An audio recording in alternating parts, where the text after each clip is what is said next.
Welcome to Time Squared, the podcast where we get to talk to some of our members at New York fitness clubs in Palmyra, Lebanon, and Elizabethtown, Pennsylvania. Today, I'm lucky to sit down with Amanda Irvin and talk a little bit about her fitness journey and what fitness has done for her in her life. Amanda, welcome to the first episode of Time Squared. Thank you, Lonnie. So today, we'd like to start the conversation to talk a little bit about fitness because with Time Squared, we know there's no balance with life. You can try to balance your life as much as possible. As you know, as you try, there's a little bit more either work one day, family the next day, or even just fitness 1 week kind of consumes your life. So the word balance is a very scary word in the fact that you really cannot balance your life. Some years you're going to be putting more time into family. Some years you're going to be putting more time into your fitness. So I'd like to start the conversation with Amanda. What made you get into fitness and start an exercise journey? I remember at a young age, my dad used to go up to, it was across from the Harrisburg East Mall, World's Gym. Yeah, I I remember that, yes. And I used to lift with him. So at a young age. And what age was that? Probably like 13. Yeah. I wasn't old enough to drive yet. I was pretty Okay. young. I played sports, but I did field hockey and softball. But I remember going up with my dad and All right. lifting. So your dad was into fitness Yes. pretty much his whole life? Yeah. Good. Into lifting. My mom, I remember, would do like the Jane Fonda workouts downstairs. Okay. So I feel like I was exposed, Yeah. like at a young age, to exercise. But I would say my dad taking me up to World's Gym Okay. probably hooked me on lifting. So like you mentioned you were in sports as a kid. What sports did you play? I did field hockey and softball. Okay. But I always struggled with my weight. Like my weight was Okay. always, even though I was active, like I always struggled with my weight for as long as I can remember. Okay. So do you think that's why your parents got into fitness, or is that just something that you've struggled with and they really didn't have that same struggle? Yeah, I feel like I was kind of the only one in my family out of the four of us that really Yeah. struggled Okay. with my weight. Like my sister was always the skinny one, and All right. I felt like I remember doing nutrition classes up at World's Gym, and I just felt like my weight. And then once I had kids and got pregnant, then I really struggled with my weight after that. So currently, how many days a week do you work out? Like give me a kind of background on what your fitness routine is. I'll be honest, if I can get in here every day, I do. Okay, so 7 days a week? Yeah. Wow. I follow a 6-day lifting Yeah. schedule, but I sometimes will just go to day 1 after day 6. I know I should take a rest, and my work schedule usually forces me to take a rest. Okay. I work 12 days and have 2 off, so the weekends that I work, I usually don't get in here, and so but I usually go for a walk almost every single day. Okay. There's not many days I don't do some form of That's exercise. great. Yeah, that's great. They recommend to do, just for cholesterol levels and stuff like that, 150 minutes a week of, not high intensity, you can't breathe, but an intense type of workout. So that's great that you're getting here in that many days because you're definitely hitting those minutes. What are you kind of on a strict schedule? Like this is the same time I go to the gym every day, or does it change because knowing that we're 24/7, you can come in any time that works for your schedule. So tell me a little bit about that. Like what's your structure with how do you get to the gym? Because what we found is that's the hardest part is getting people to come through the door, right? So what's your schedule like? When I'm working, right now it's summer, so my schedule's all over with the kids being home, and I'm off work right now. But I get off work at 8:30 in the morning, and so I'll come, I drop my daughter off at school, and I'll come right in here like a 8:45. Okay. Even now, that's about when I was in this morning. I love, because I can always tell if I come in at a different time because I kind of have memorized who comes in when. So what crowd of people. Yeah. It's like who clockwork. I'll So see. yeah, it is in here. A lot of people will work out. If they work out, at this time in the morning, you're going to see those people here. Yep. If they work out this time in the evening, you're going to see these people here.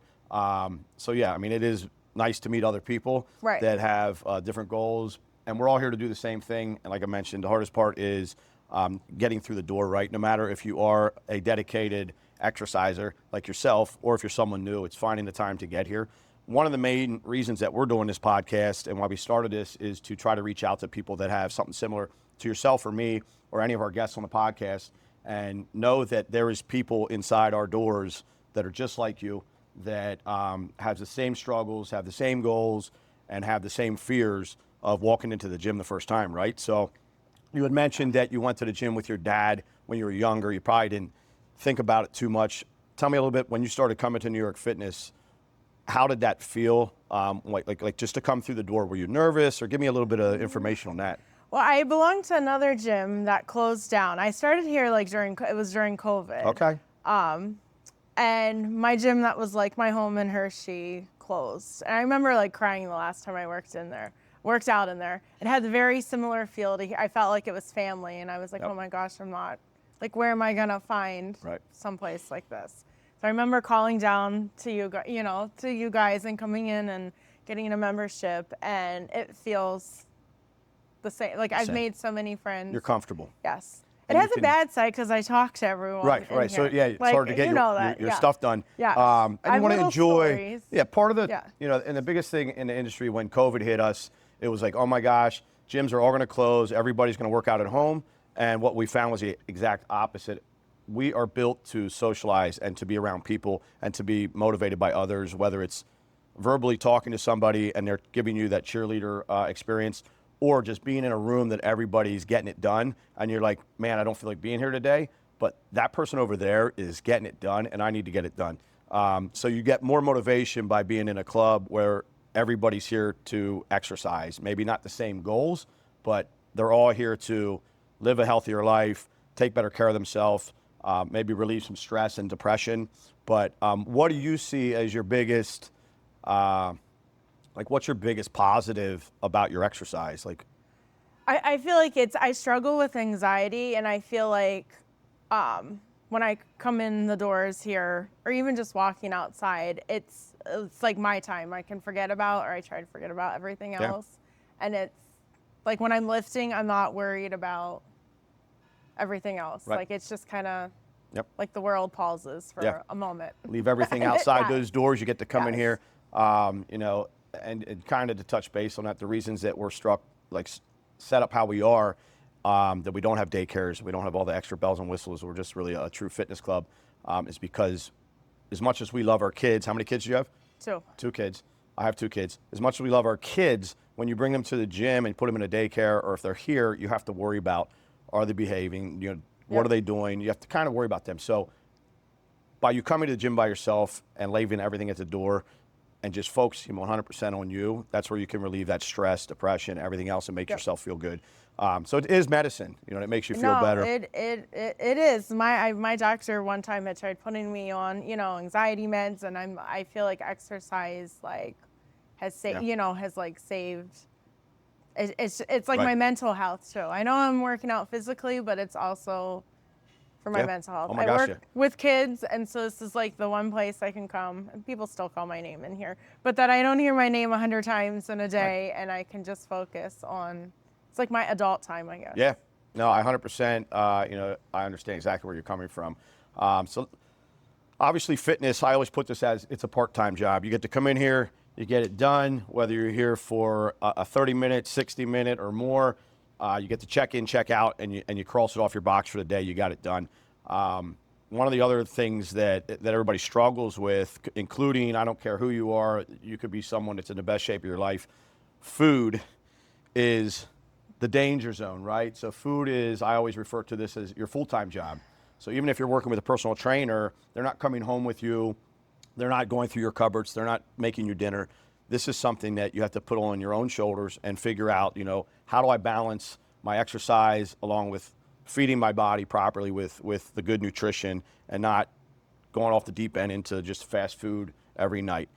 Tell me a little bit about your nutritional journey and what comes easy to you and what you struggle with, and maybe what that trigger food is that you're like, I just need to have it.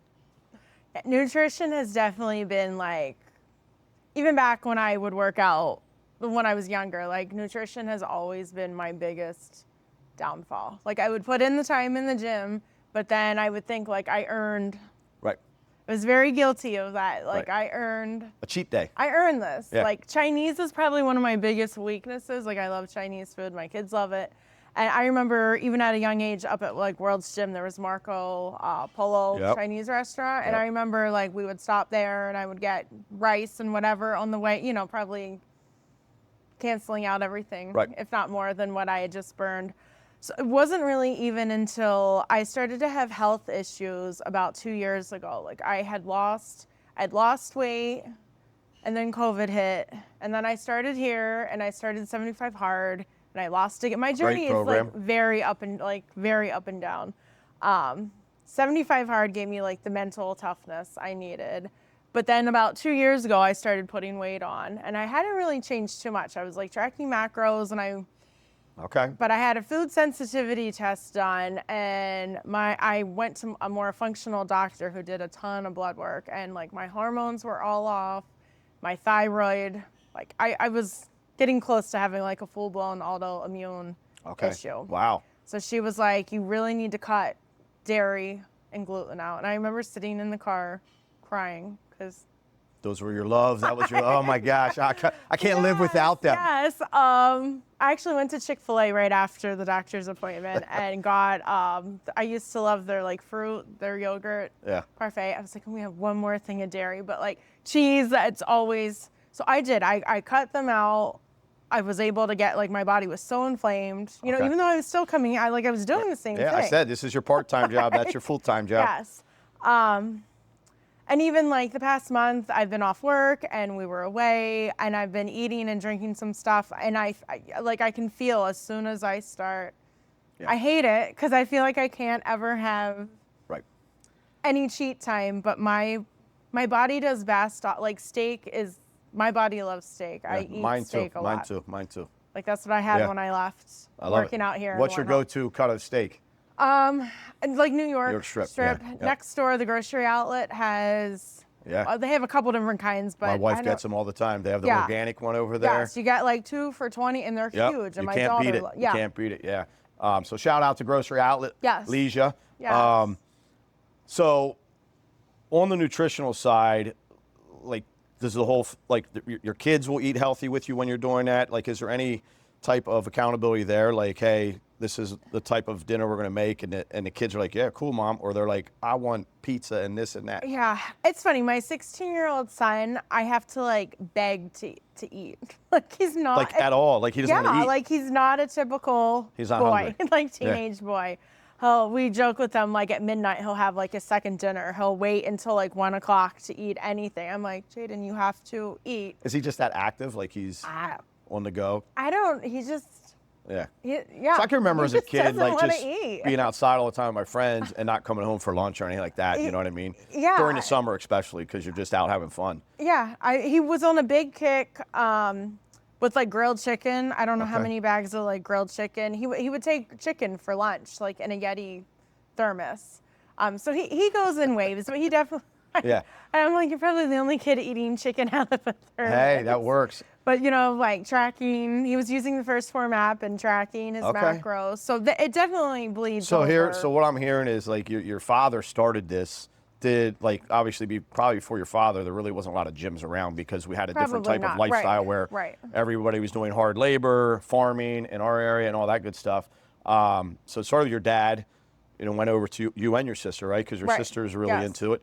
And now it's going on to your kids. So that's the best thing, is because the sooner you start getting on some type of fitness lifestyle, and it doesn't have to be that you want to get on the stage and bodybuild or do a fitness competition. It's about general health and just well-being. I love your story, and I love having you here as a member. What I would like to do is ask you, one of our core values here at New York Fitness is, we call it QTE. QTE stands for quality through excellence. And whether it is us cleaning a toilet, or it is our exercise routine, or it's just working the desk, you know, QTE is again, one of our main core values. So quality through excellence, when I say those words to you, what does it mean to you? And it doesn't have to mean the same thing to you, obviously, as what it does to us as a fitness team, but in your life, like, quality through excellence. I think, like, a lot of us, and I'm guilty of it too, like, go through day by day, like, just kind of doing what we have to do, you know, to kind of get by. And a lot of us, like, that's good enough for us. Yep. But I think there's some people, it's not, you know, they want more, and whether it be in every aspect of their life or their fitness, and you sometimes have to go a little above and beyond, like, to go from good to excellent, right? Right. Yeah. So it's just And a lot of companies, they'll say, go the extra mile, or Right. however they word it. And we kind of, well, I at least preach it this way, is that put it into your way of life. Even our team here at New York Fitness, it's not just working behind the desk. It's actually when we're at the grocery store and you see, someone leave a shopping cart, it's taking that shopping cart, putting it away. Or if you see trash on the floor, it's picking it up. Or, I'll give you an instance, like I was at a restaurant over the weekend, the toilet was not flushing right, and I took the tank cover off and I fixed it yourself. and didn't tell, obviously it's just something, it's building that discipline in yourself. So yeah, I would agree 100% with you. It's just kind of taking that extra step, and those are small steps that you're going to take in your life that's going to actually build and compound, and it's going to make you a better human being. Right, over time. No, Yeah. for sure. And when I did 75 hard, like phase 3 has random acts of kindness, and my daughter sometimes she still remembers the time like I went and gathered carts, like it was for that, but it has carried over. Right. It's almost like a joke now. Anytime there's a cart outside, like I'll stop the car sometimes so she can get out and put the cart back, and she's like, Mom, why don't these people put their cart, it bothers her. Right. But like she saw me do it that time, so it flows over. Yeah. I agree 100%. And again, that's what it's about, is teaching our kids how to be better human beings and better people. Yep.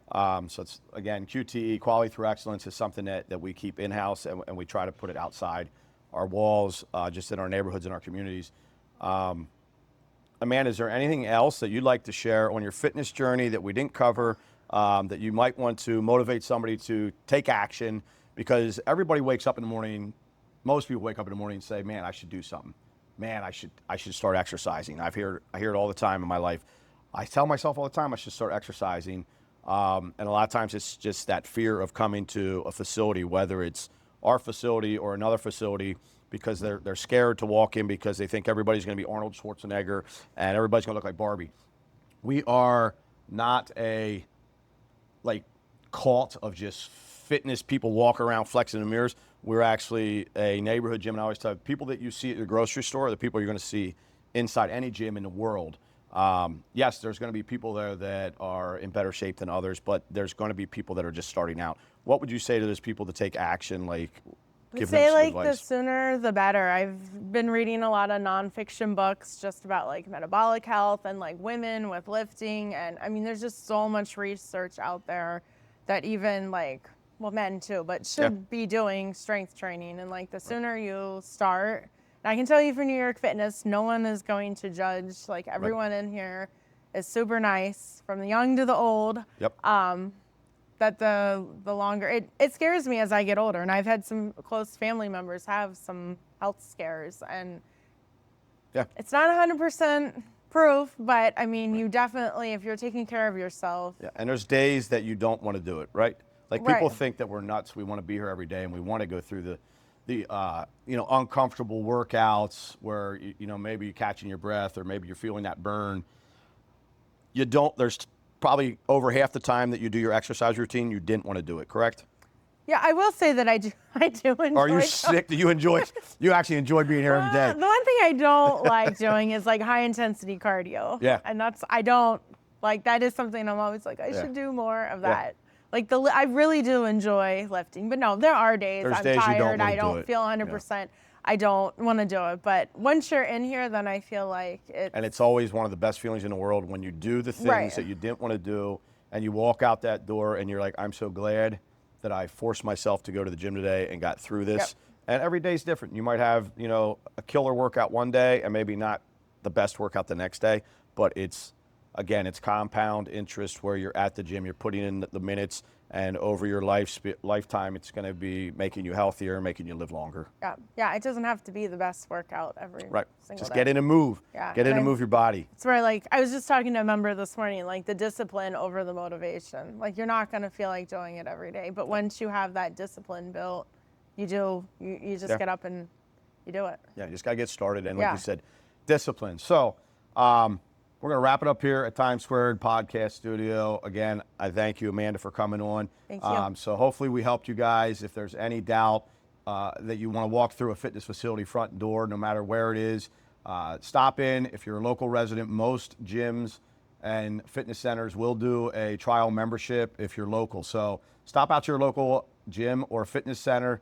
Stop and just at least get a tour and give it a try. So again, we're here from Times Squared Podcast, and we will talk to you next time.